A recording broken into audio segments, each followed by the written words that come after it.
Hello, future bestsellers. We are super excited to see you guys today. Uh, so it was nice. Did you have a nice holiday weekend? I will say I had a great one.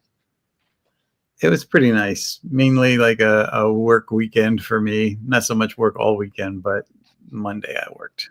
Yeah. I was not feeling great last week. Like I was really just kind of draggy and under the weather all week long. And I just laid in bed and was like a lazy bum on Saturday and part of Sunday. And then I got up and I finished this project that I've been Sunday, Monday, finished this project that I had been struggling with so much.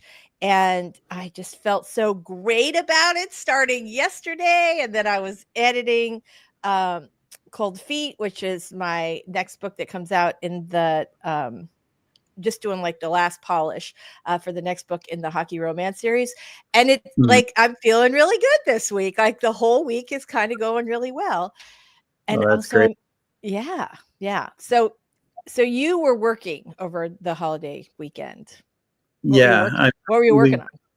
I'm nearly finished with this client project, so probably a couple few days and it's a wrap. So then I can actually get back to my own writing myself. And I've been thinking about it a lot since I've been away from it for several months. The good part of it is since last November, I've had pretty steady developmental edits and other things going on. So Yeah. that's the good news. The downside of that is I didn't work a whole lot on my own stuff. Right? Like the good news is we're going to eat and pay the mortgage. The bad news is this book pub date has been pushed back another 9 years.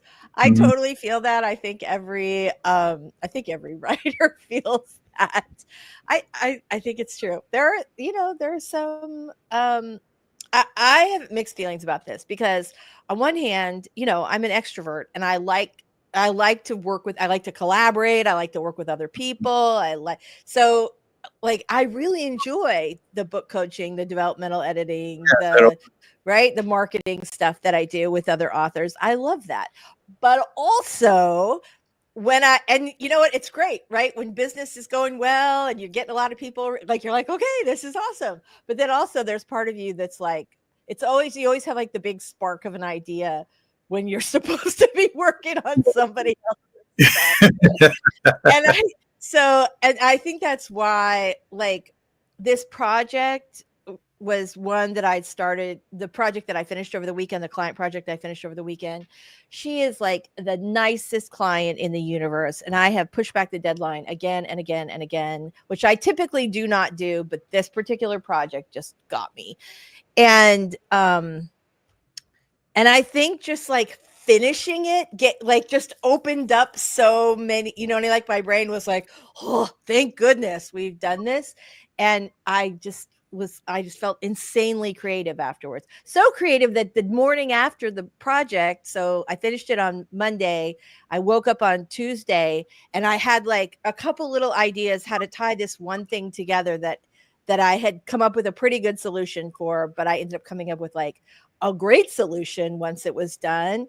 Mhm. And so of course I went in there and it was just a couple sentence tweak, but I like there's something about releasing a project that's been really challenging, getting that finished and how much that frees up your brain.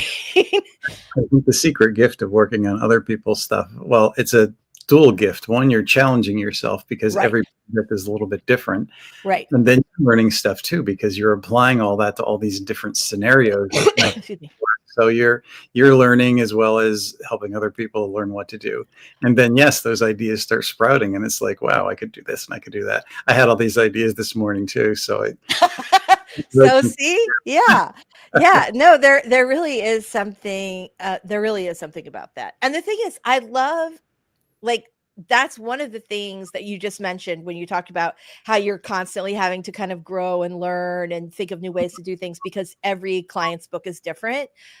That is what I used to love about advertising. Like I could never be an in-house writer for a company where I had to write the rooms to go ads week after week after week. And one of the mm, things that I loved about working as a copywriter in a pretty good sized creative agency was that every week it was something different. You're working on golf spikes or a coconut drink or this or that. Like it was different every project. And sure, you'd come back to the same client multiple times, but it would, there'd be months in between. And it was it was really, it was such a great experience creatively to be able to think about a lot of different things, a lot of different ways. And I think that helps with your own writing, is that ability to solve problems that you didn't create. Right. And I think I was talking to Dal about that the other day, that a large part of editing is problem solving. And that's a skill that as an editor, you can't bring to the table through craft. You have to be good at solving problems on your own and then apply it to craft. Yes. Yes, you were exactly right about that. All right. Well, speaking of our friend Dal and our other friends, let's say hi to our friends in the chat. I think that YouTube maybe didn't send out the notification because we have a very small group today. That's okay. We love it. We love everybody. Look who's here. It's Devin. Very nice to see you today. It really is. I wonder if it's because of the holiday. I don't know. Anyway, good morning, Sarah. We are super, super glad to see you here today. So the first thing that we typically do, as you guys know, is do a 5-minute warm-up sprint where we get our drinks out. Oh my gosh, the other thing? Okay, so I told you guys last week I was trying to get off Coke. And so now, all day yesterday, I had 1 Coke in the morning and I drank green tea all the rest of the day. I'm on my first Coke of the day. But I had some cachava, so I'm feeling pretty good. Like 1 day down of like going back to what I used to eat. Anyway, yay! All right. Oop, I'm frozen. Hold on. Sorry, I was frozen for a second. Okay, guys. So let's go ahead and do our first 5-minute warm-up sprint. Oops, I just pushed the wrong button. Oh, I did it again. Sorry about that. And then we will get our documents open, get your little caffeine that you might need. And Caffeine, right, we all need caffeine. Well, maybe not all of us, but I definitely do. So all right, there's a reason that there are so many jokes about writers and coffee. I'll just say that. All right, everybody, here we go. Getting started in 3.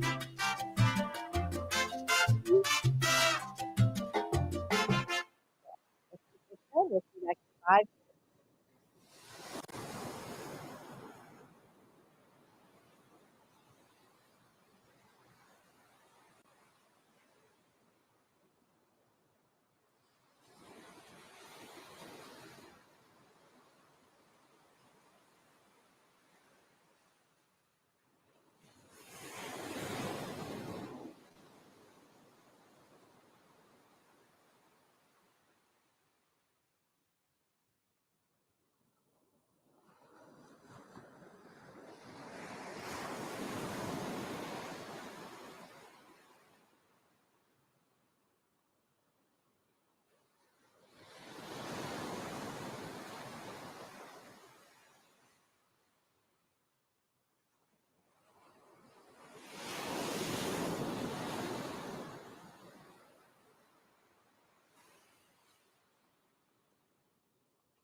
All right, we are back.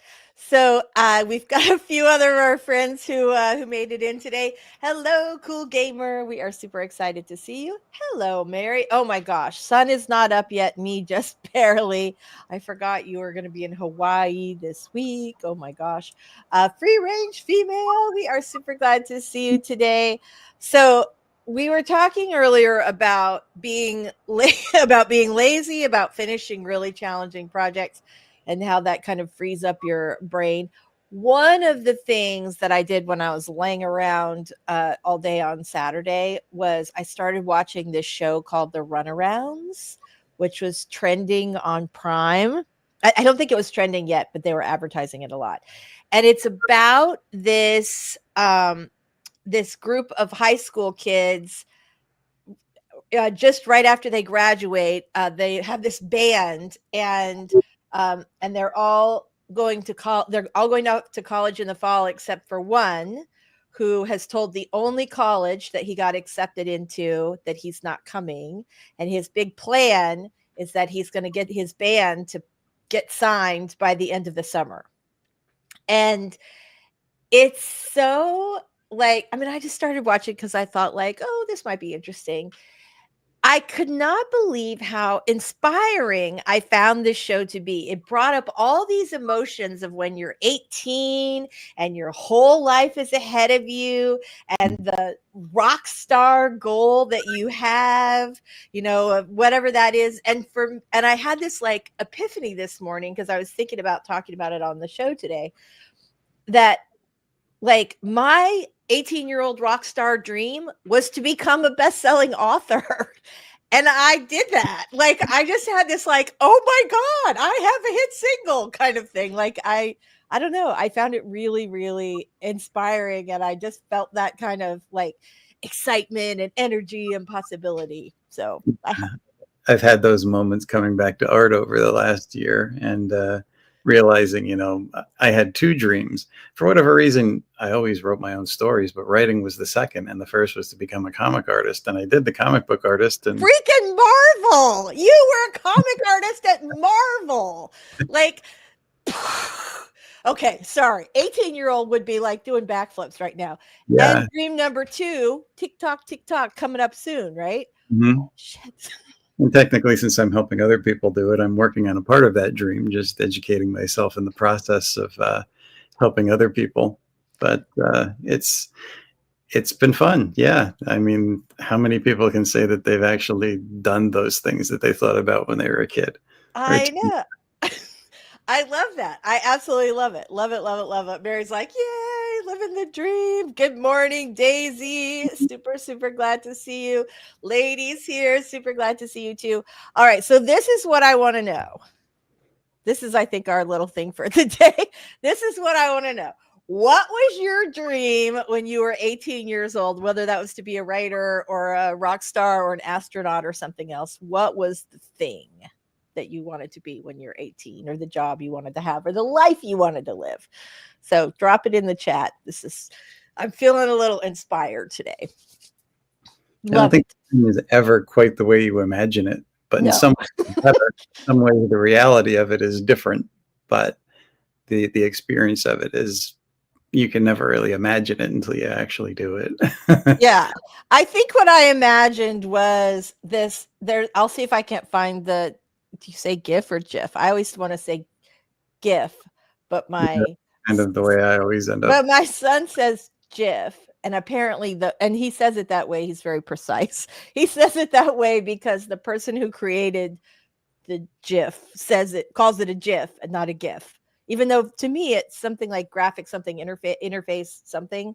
So it feels like it should be a hard G. But anyway, if you create it, then you get to name it. So I always try to remember, but I could never remember. Okay, so what I thought it was going to be like to be an author was, I thought it was going to be like that scene in She-Devil with Meryl Streep, where she's out with the sun hat and the flowing scarf, writing away on her laptop as servants bring her tea or whatever. It is not like that. But I do remember like being a kid and in our family room, we had a fireplace directly across from the sofa. And the fireplace had like a black kind of frame around the glass. And it looked like, and we had a little chair kind of like perpendicular to the sofa. And so when you looked into the fireplace when there was no fire, the reflection made it look like you were on a talk show set. And when I was a little kid, I wasn't that little. When I was like 12 or 13, I would sit on the couch like I was being interviewed on television and talk all about my brand new book that I was working on. So anyway, the funny thing too, I did not remember this until um, just now, is that the other thing that I really wanted to be was a songwriter. And I used to write songs when I was a little kid. That is something I have never done as a professional. And I would, if I found a good band, I would totally volunteer to be a lyricist because I have always thought that would be a cool thing. All right. So you wanted to be a comic artist and a writer. Mm-hmm. Lainey says, all I have ever wanted to be was a writer. It's also I've ever done to earn money, ditto for me, since leaving my college job at the pill factory. I don't know if that's a really cool bar or you were involved in pharmaceutical manufacturing, but I feel like I need to know more. Sarah's dream was to be a fiction author. I had no books full of world building. I'm focusing on writing self-help stuff, but the fiction itch still took the back of my head. I love that. I totally love that. Those factory jobs can give you a lot of fuel for fiction, believe me. Yeah. I ended up, helping my family. My father ended up having some kind of difficulties, and my mother and I were like working to help support the household. And I got this job in a factory. They made cases for eyeglasses, but I was in the room where they operated these cutting machines, and I was thinking, if I lose my fingers, there goes my art career. You are the most careful employee they ever had. No vacation. Summers, they would say, if it ever gets to 100 degrees, we send everybody home. And the thermometer would be like 97, 98. And of course, with the heat index, it was way over 100. Right. And like 5 minutes after you arrived in the morning, you were just like drenched with sweat. Machines all day. It was. And it's in a building, so you're like, there's no air to give you any relief even for 2 seconds. Oh God! There wasn't even any windows in the part of the factory that had the cutting machines. So they would put a fan at the one end of the room blowing down, but it was like useless. How we suffered for our art. Thank goodness you got to keep all your fingers. I'm very grateful. The world is grateful that you got to keep all your fingers. I shouldn't tell you. I was just gonna say the Horror Geek's dad is a carpenter, and he does have all of his fingers, but boy, he's had some near misses over the years. Okay, Gift Jiff reminds me of listening to the audiobook of a second book of a fantasy series and finding out you've been mispronouncing everything wrong. I think that's that is definitely true. This is one of the reasons why Merriam-Webster is one of my very favorite dictionary, is my favorite dictionary, not one of. I love you the most, baby. Merriam-Webster is my favorite dictionary because they have the little pronunciation thing. You can hit that little thing and hear exactly how it's pronounced. And I think so many readers have a much bigger vocabulary than they can actually pronounce. That's a common sign of a reader, is that you know the meaning and the spelling of words, but you don't actually know how to say them because you've never heard them out in the wild. Okay, Mary says, I found my true love and I've been a scientist and written books. Just want more now. Maybe not more boys, good with the one, right? There you go. So love that. Love talk show practice. Well, it's funny because I like manifested it. I was on television for like 15 years. I've done a gazillion, and that was nothing I ever pursued. It just happened because of my book. So there you go.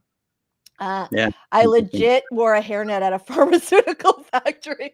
Hold on, I'm envisioning this. I love it. I know you, Lainey. I know you made it work. Free range females. I wanted to write musicals. What? I love this. My brother, a musician, said I couldn't without a lot of education. I just heard I couldn't, so I didn't. But my debut novel is heavily influenced by music.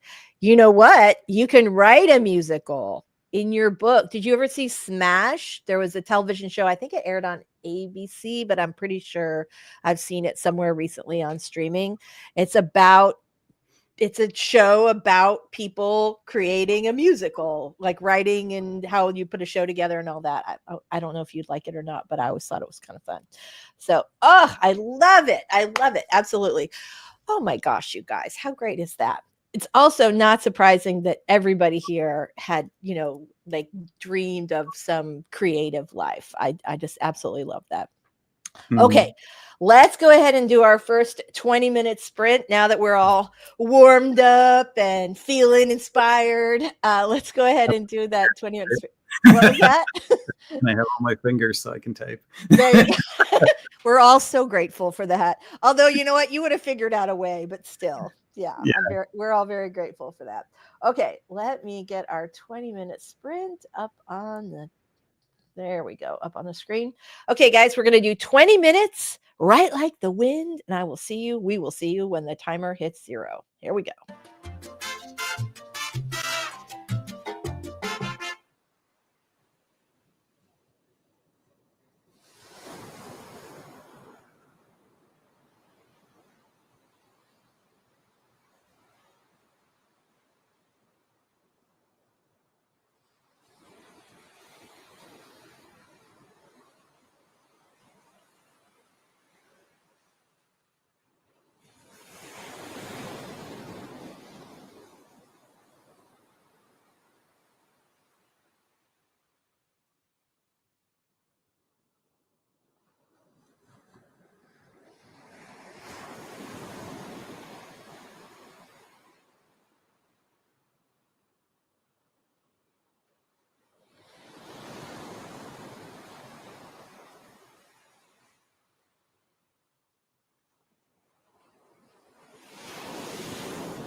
And we're back. Thanks everybody for being here today. So what is everybody working on today? Let us know in the chat what you are planning to work on or what you're already working on in our sprints today. Robert, what are you working on? I'm still working on this client project, almost finished. So by next week, I'll probably be working on something else. Yay. Probably my change. Love that. I'm working on just kind of the final sort of polish and funnying up of Cold Feet. So I'm super excited about that. It's kind of awesome. Lainey finishing up some revisions on a secret project. Oh my gosh. I love a secret project. Love, love, love, love, love. Fantastic. Oh, Mary says she saw Smash the musical on Broadway in New York City. So fun. I would imagine that would be a really fun, that'd be a really fun musical to see. Although I will confess, I love musicals in general. I love them. Anytime I go to New York, I always see a couple of shows at least. And the Horror Geek does not care for them. And so I don't know, in the event that we have never been to New York together, which is kind of odd because I've been about 1 million times, but we've never been to New York together. And I kind of wonder, I'm pretty sure he wouldn't go with me. I guess I'd have to leave him at the hotel. Anyway, okay, so that's okay. He likes his alone time.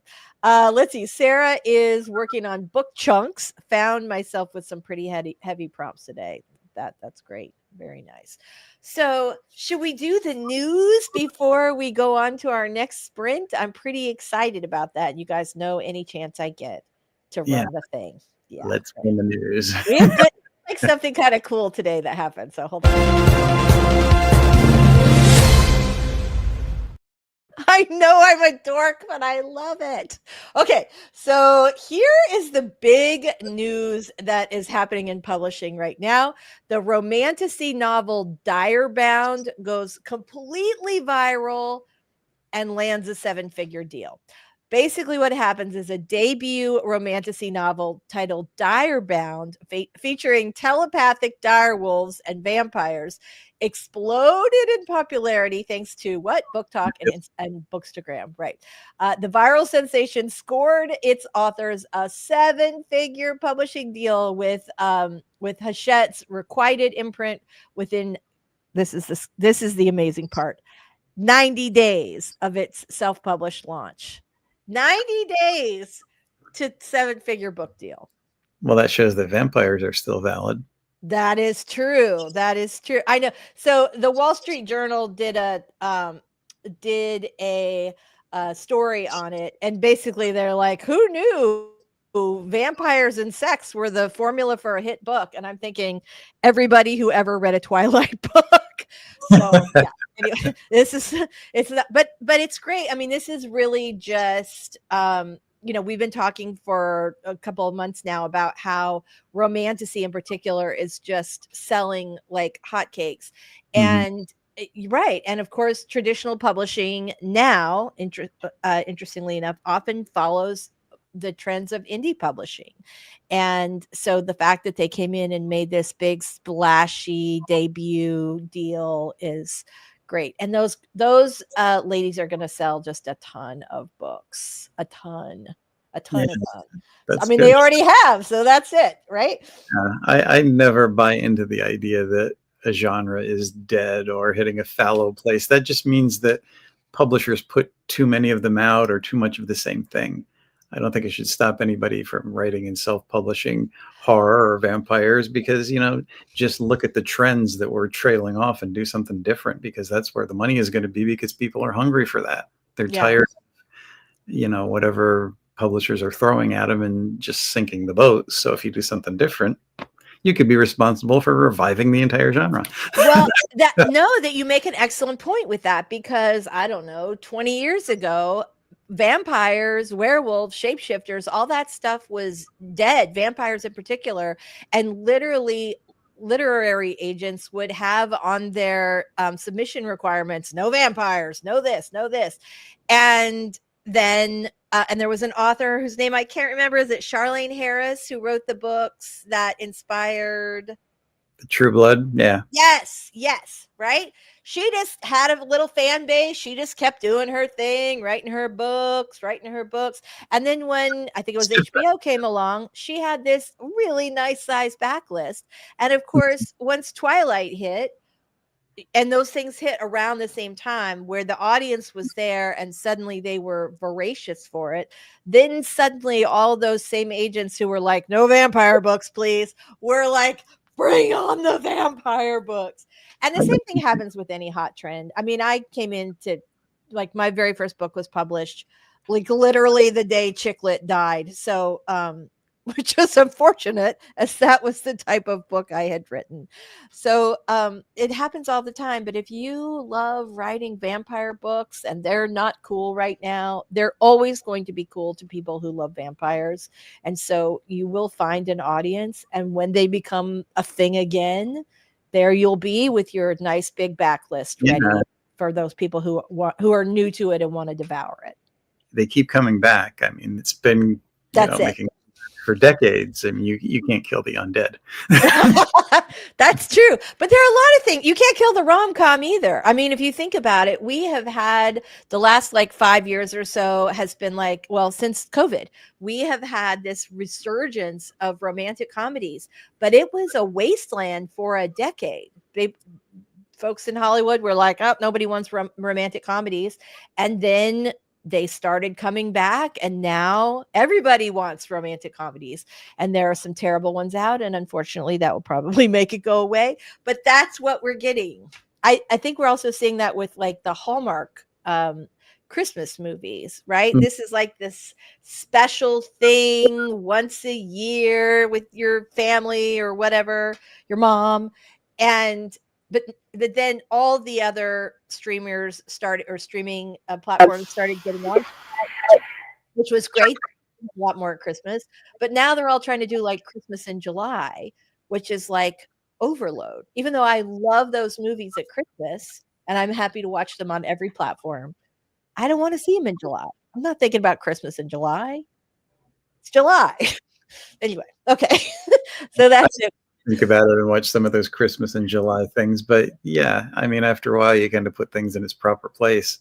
I used to go out and start Christmas shopping and stocking things up and getting an early start on all that, but I don't do that anymore. No, I totally get this. All right, hold on. I have gone way too. Okay.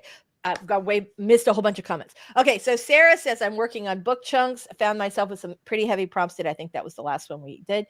Devin's still working on getting my MC off the island, but I'm getting closer. Yay. This may be the chapter they finally leave. Nice.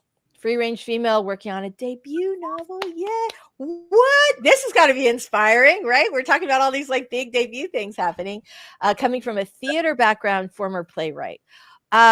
You know what, free range female? I think that is an awesome place to start, because basically you get to write the whole book in a book. So I think that's like the fact that you're a former playwright, I think is an awesome way to bring an entirely new perspective, and yet you still are already going to have a really firm grasp of storytelling. So yay you.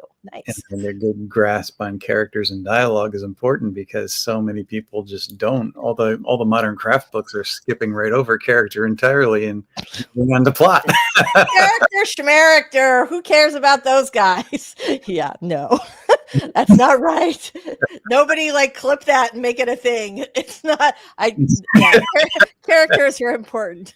Okay, critical. It's all about the character, especially in like. Well, I mean, I write romance, so right. It's all about the characters and how all their messy personality traits come together.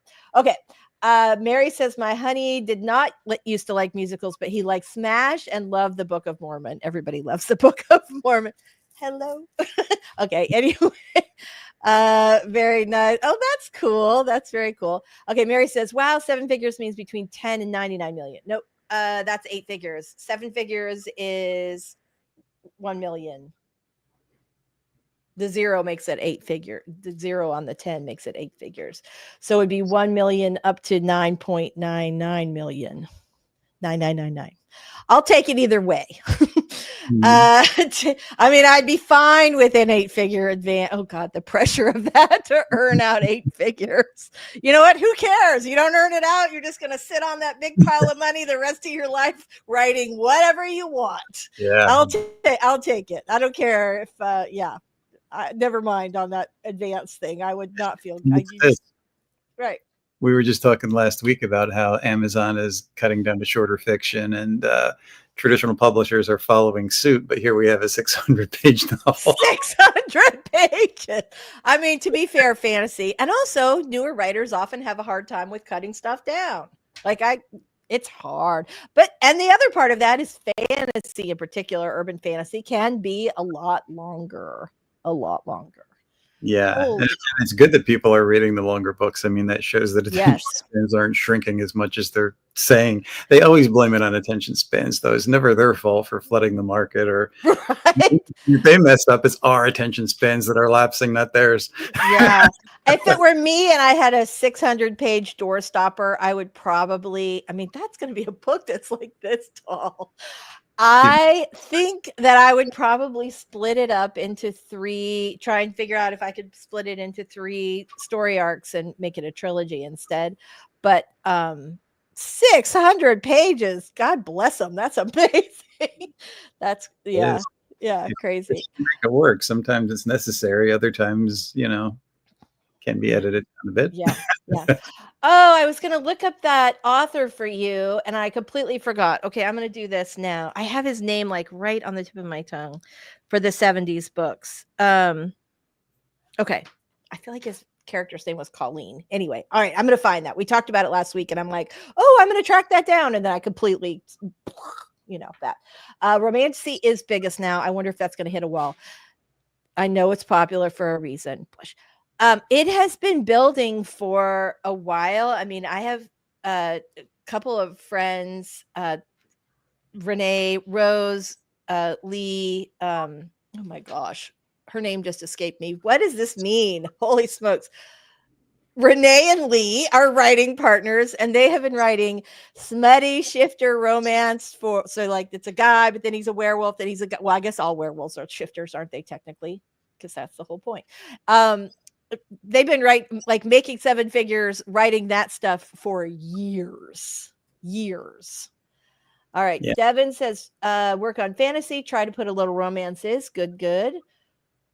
Too early to count zeros. I know if it's still dark outside, you are excused from any math issues or math problems. I'd be fine with 8 figures too, right? I know. All right, you guys, let's go. What were you going to say, Robert? Sorry. I was watching some other news about AI and people accusing other authors of being AI books, even if they're not, and trying to prove it and go back and forth. And these videos that I'm watching, they're talking about how AI can write some bad books and they can write some really great books. Now, here's where I think understanding lapses, because AI doesn't write a great book. It can write some great paragraphs. So you can pick it up and say, oh, this sounds really good. But if you know what you're looking at structurally, AI is going to be like, the formula is baked right in. It's just the same thing rehashed over and over. And that whole M dash thing. Oh my God, don't get me started. Here is a thing that I've noticed. People are showing examples of AI using M dashes. And correct me if I'm wrong, but when AI does it, here's the word, there's a space, and the M dash is floating in the middle, another space and a word. But M dashes, there's no space between those words. Okay, so can I say, when I worked for Ocean View Publishing, they also took the spaces out around the M dashes. To me, that feels too cluttered. I don't like it. And I wrote with the spaces for years, but I notice when, if you run it through spell check or whatever, sometimes it'll ding you on the spaces. And again, I think it looks better, and I have done it. And I believe it's right. It's one of those things like an Oxford comma where it's actually correct both ways, even though one way is clearly better. I think that's what it is. But yeah, I have noticed that as well. But again, you can't. Yeah. Lots of people don't use spaces in their M dashes. Yeah, a lot of people don't. That might be one way to trick the AI. If they're using spaces, then don't use a space. I always thought of it as like an ellipses, that there's not a space. It becomes a little break and a pause in there on its own. So you don't use space. It's not required. Yeah. But, I think that's traditional. But I don't know. I will say AI trained on books, authors like M dashes. I love the M dash. It's Yeah. literally my favorite punctuation mark because it can sub for ellipses, it can sub for a sentence break, it can for a parenthetical aside. Like there are a million things you can do with an M dash. It's so Can save you from having a sentence that looks too run on by inserting too much. yes, But yes. dash and break it up. Yeah. Well, and this is the thing. Like my very first book, I overused parenthetical asides. That was my thing. And Penguin did not like when I go back and look at it, I go, "Oh, that feels like too many."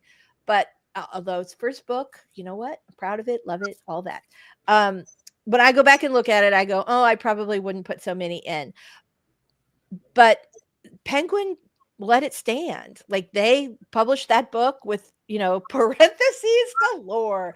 And later on in my career, I realized like the parentheses were a clunkier reading experience and started using the M dash more, which I feel gives you that pause, but it doesn't slow the reader down.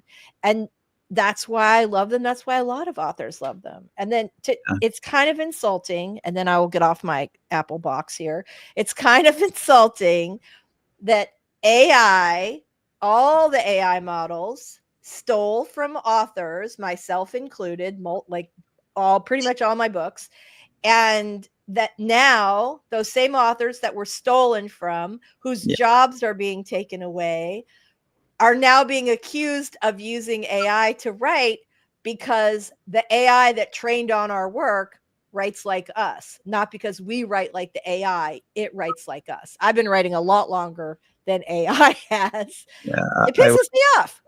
it does. I would not let AI influence my writing. I don't overuse M dashes, but I do use them and find them useful. And I'm not going to cut them out just because I'm afraid I'm going to get accused of being an AI book. Yeah. Figure out its structure. I don't I'll figure out something yeah. better. I don't care. Fuck you. I've been using M dashes forever. Bring it. Okay. Yes. Free Range Female said, I read somewhere space is British and no space is American. I can see that. There's a lot of there's the same like weird floppy thing with single quotations and double quotes. The Brits use single quotes on the outside, double quotes on the inside for a quote within a quote. And we do the opposite, obviously, which actually I think the British system makes more sense, right? The single quote is and then double quote is the quote inside the quote. It does make sense. Yeah, it makes more logical sense. So I'll just say I have a British sensibility in my writing. Yeah. Okay. Mary says no spaces around M dashes make your word count lower too. Gotcha. Hey, doll. Okay, Joseph. Joseph's what's so funny, Joseph? I have been thinking about you because we had just one of my book coaching clients. We've had a little summer break, but I'm very glad to see you in the chat today. Free range football. Where that came from. Free range female says, I will never give up my M dashes. Sarah said, I 100% feel this way too. I've always done spaces around my M dashes, at least LOL. Good. Very nice. Okay, on that, let's get some writing done, shall we? On to the next sprint. All right, here we go.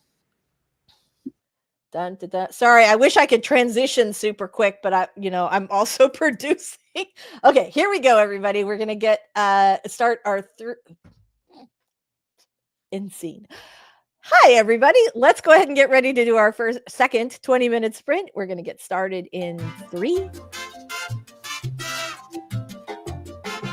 1. Right, 20 minutes.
So this is so funny. I was like looking.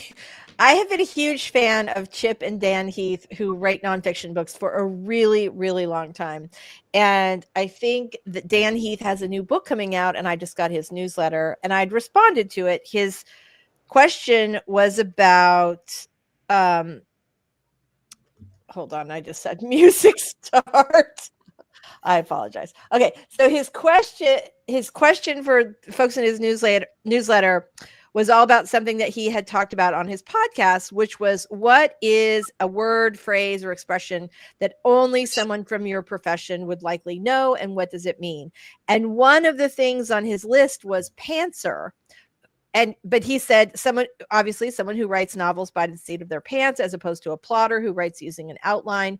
But he attributed it to mystery novelists. And I was like, whoa, dude, I'm pretty sure that originated in romance. And I said, I'm kind of in a unique position.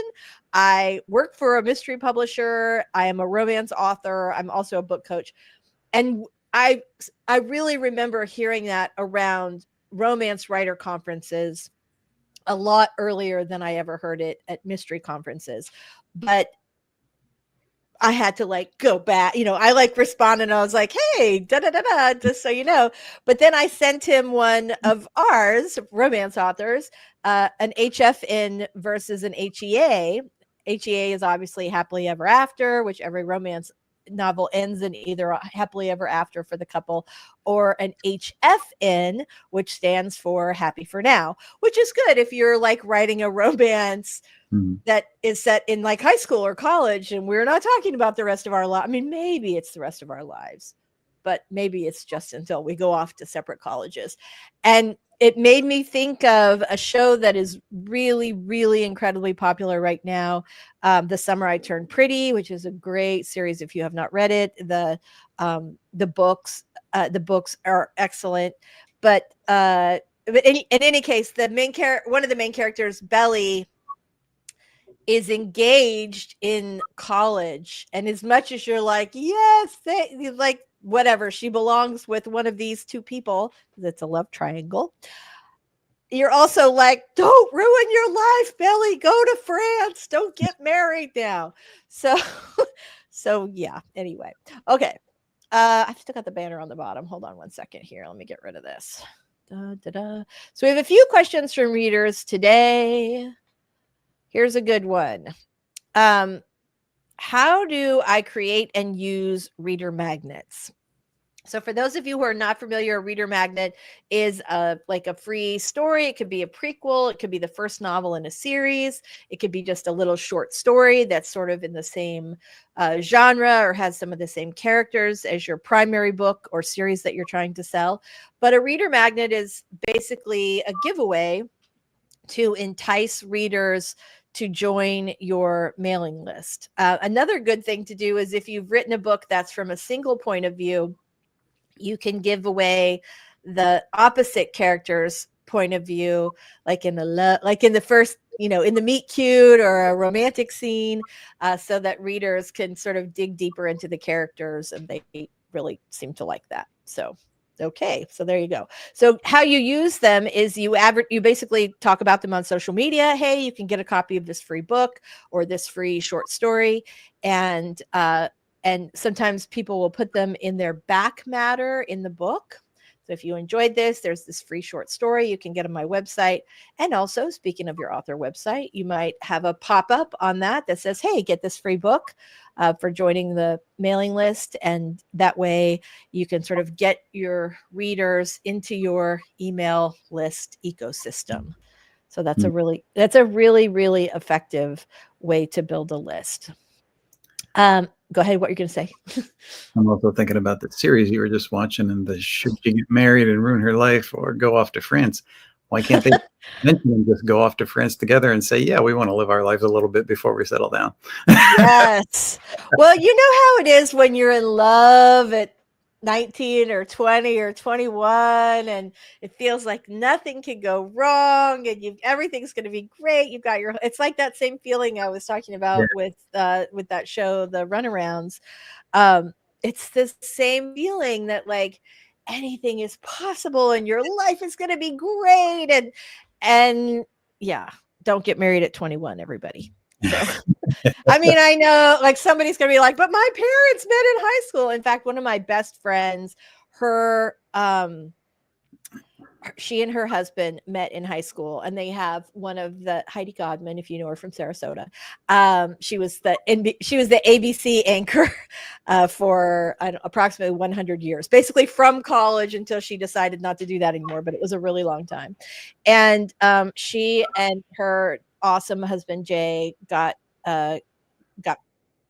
married after college, but they'd met in high school, and they are the sweetest, most wonderful couple, and they have 3 amazing kids who are also just really wonderful people. And so that's our outlier, everybody, in the for the most. Do it. I would say in my thought process, nobody should get married before they're 30. I mean, if they care about each other, stick together. You'll find out what it's all about. And if you're still together at 30 and you want to get married, hey. Right. Live together. I'm okay with a little before 30, because at 30, you suddenly have to make, if you're a woman, you have to make some choices pretty quickly about your reproduction. So it's a little, let's say 27, 28, that gives you a couple years to be married. Then you have to really start thinking about, do we want kids or not? But yeah, yes, live together, travel, do your thing. Yes. I don't know how this, well, I do know how, it's my fault. But yeah, exactly. Okay. So reader magnets, and you can also put them up on sites like BookFunnel, which will help you collect email addresses, in exchange for your reader magnets, or places like StoryOrigin. But yeah, it can be a really effective way to build a list, especially when you're first starting out and you don't really have much else to offer yet. How do you put together a street team? For those of you who don't know, a street team is like a group of people that you give like extra special access to, like they get to maybe see your arcs first, or they get to be your beta readers. These are your most enthusiastic fans, and you are going to give them some goodies. And then on your launch day, they're going to go out and spread the word on all their social media accounts. That's the way it's supposed to work. What often works is that you plan a bunch of stuff and you try to get everything, you get everything organized, and you send the arcs and you send the goodies, and then on the day when they're supposed to do other stuff, because they're not professional book promoters, they're fans. Sometimes somebody needed to have a garage sale, or, oh, I forgot that was this day, or. So in my experience, which again is limited, I know there are many authors who do the street team and love it. And that is a great idea, I think, especially the bigger you are, when you have the more like dedicated fans you have. But in my experience, not just for myself, but with other authors that I've helped market their books, the street team is typically, I'd say like 80% of the time, like a big wah, wah, wah. You put a lot of effort into it, and maybe you couldn't spend that time doing things that are actually going to pay off on pub day. But that is my general opinion. Do you have a thought on street teams, Robert? Well, mine was the same question. Finding the right people, and how do you do that? And how do you make sure they're going to remain consistent and do what they're supposed to do? I mean, you're going to really get very few people that are willing to do that for somebody else's book. If you have a deal to do it for them and you're all working on projects together, then, maybe there's motivation there. But yeah, which is different, right? That's like author swaps, or yeah, exactly. So I know that there are authors who make it work, so I do not want to like poo-poo it entirely.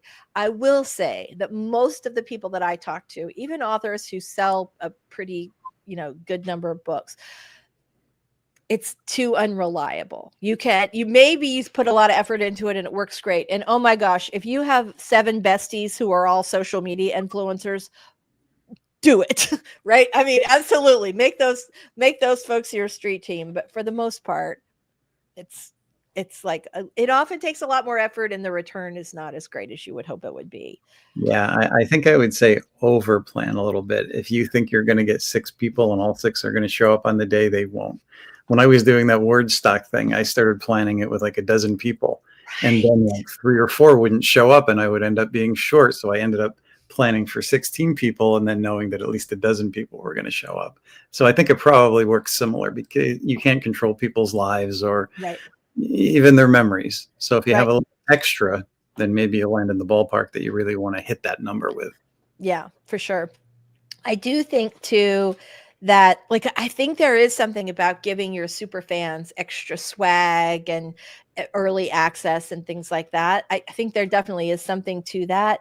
But I think those folks will talk about your, like, if they love you so much, they're going to be talking about your book anyway. And so to try to manage that fandom and chaos into output, I don't know, feels, I don't, it just, to me, like, it feels like, well, it could go great or it could not go great. So yeah, it's going to be a lot of work. You're going to have to keep on top of it and make sure everybody's enthusiasm stays up there. And so they right. remember. Yeah.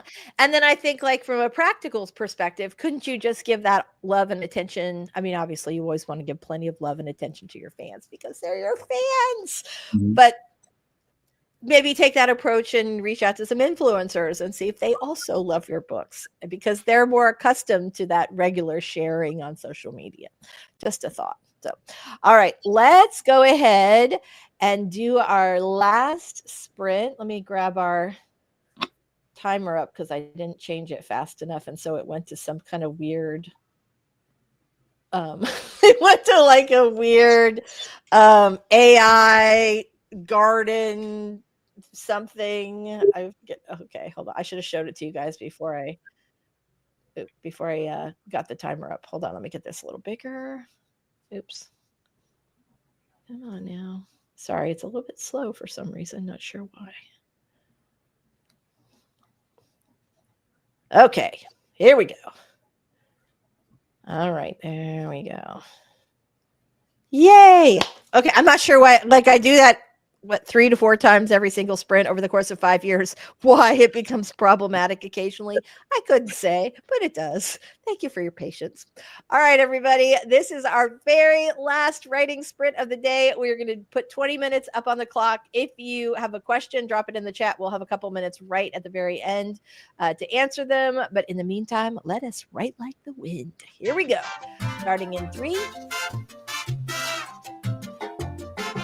1. That's great.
Sorry, you guys. I had lost the window. You know how that goes. Okay, fantastic. There we go. We can hear, right? Yes. Okay. So, Free Range Female says, I recently added the runarounds. Haven't started yet, even though I'm old enough to enjoy stories. It's really good. Like, you will not be like rolling your eyes at a high school graduate class. It's so well done. I can't even, like, I just found it really charming. So, all right, I've lost the banner. Here we go. All right. So, Danielle, Lynn, see you all next week. Yay. We're super glad you made it today. Boops the like button and runs off to stop procrastinating. Thank you, dawdling writer. We definitely appreciate it. So that is it for us today. You know what? I just realized we never did our intros this morning. So before we go, would you like to know who we are? Robert, tell us a little about you and your fine channel. I'm Robert Jones, the story detective, and my channel is basically taking various forms of storytelling that I learned over the years from writing and from sequential art and comic books, and placing all that under a Sherlockian lens and breaking down the craft for the viewers in hopes of making your journey easier. So check it out if you have craft questions. There's useful information in that channel. True. You've got a great backlist of videos there. Fantastic. Thanks for being here. I'm not sure where we thought Michelle was going to be back this week, but hopefully she'll be back next week. I know she was coming back from a trip to visit her family. So I'm Lisa Daly. On my channel, we talk about how to write a book you're super proud of and get it published. And we will be here next Wednesday, as always, from 11 a.m. to 1 p.m. Eastern, in order to do writing sprints with you. All right, everybody. Have an awesome day. We will see you next week. Take care, everybody.